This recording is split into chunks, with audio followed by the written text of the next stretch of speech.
Yang kita ketahui bahwa kemarin hasil evaluasi kita, mereka masih mendapatkan harga listrik yang cukup tinggi dulu ya dulu. Makanya sekarang kita minta supaya Antam mencari harga yang paling murah gitu ya. Dan kita juga membanding-bandingkan dengan harga PLN dan sebagainya untuk penyediaan listrik untuk smelter yang dibangun oleh kawan-kawan Antam gitu. Tapi kami lihat juga bahwa Antam ini juga bisa mengelola listrik sendiri. Kenapa? Karena mereka juga punya kemampuan.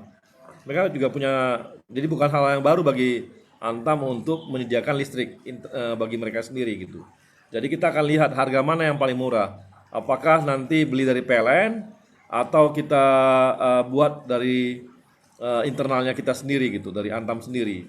Nanti penyediaannya kita lihat apakah nanti pembangunannya ini bisa membuat jadi murah dan sebagainya kita lihat gitu. Tapi saya rasa manajemen akan bisa mendapatkan solusi ya. Solusi karena toh perusahaan itu kan smelter ini sudah hampir selesai, 90% selesai. Tinggal listriknya saja gitu. Jadi ini harus dicarikan juga solusi cepat di samping menunggu gitu ya. Kan bisa beberapa alternatif ya. Bisa beberapa alternatif sambil menunggu terbangunnya pembangkit listrik mereka, tapi bisa dicarikan juga dengan penyediaan listrik yang lebih cepat tapi tidak mahal gitu. Gitu, Mbak. Berarti ujungnya sebenarnya akan ada kemungkinan sebenarnya untuk Antam akan bangun pembangkit listrik sendiri untuk smelternya akan mengarah ke sana begitu ya Pak Arya ya? Bisa jadi, tapi kita akan bandingkan dengan PLN punya. Kalau murah, harus yang yang murah dong gitu. Kenapa enggak, kan nggak apa-apa juga kalau PLN yang nyediain gitu. Makanya kita lagi cari yang termurah nih. Oke, selain listrik sebenarnya apa sih kendalanya Pak? Karena kan ini sebenarnya proyeknya sendiri kalau dilihat dari tahun 2012 ya Pak, berarti cukup panjang sebenarnya sampai dengan 2020 ini. Kalau kita lihat dan lirik ke belakang nih Pak Arya. Ya itu ya evaluasi kami karena dulu ada kesalahan dalam strategi pembangunan ya. Ketika mereka bangun smelter tapi listriknya nggak disiapin. Sementara kan kita tahu bahwa smelter tuh ya harus ada listriknya gitu. Ini nggak tersedia listriknya. Jadi secara fisik mereka udah bangun konstruksinya, tapi dari sisi ketersediaan listriknya nggak ada.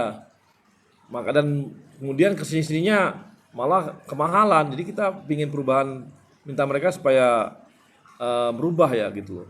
Jadi sisi itu sebenarnya. Jadi bukan dari sisi pembangunan sih ini nggak inilah gitu. Bukan nggak isu. Yang isu itu listriknya nggak ada gitu. Ini jadi kita di waktu awal-awal pertama kali masuk ke kementerian kita ketawa juga ini. Sudah ada angka-angka. Ini kok bikin smelter? Sudah ada angka-angka yang keluar Pak dari Ada beberapa lah. Ada beberapa yang udah kasih masukan tapi kita masih nunggu. Karena kan kita ingin namanya tender kan tetap harus ini ya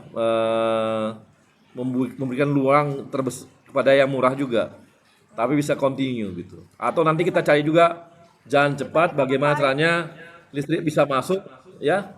Deadline-nya kapan Pak Arya? Wah, deadline-nya kami udah minta cepet lah, jangan lama-lama lagi. Karena sayang udah dibangun, sudah selesai kok listriknya nggak ada. Ini smelter kan nggak jalan gitu. Tapi itu dulu, makanya manajemen yang baru ini kita kencengin bener gitu.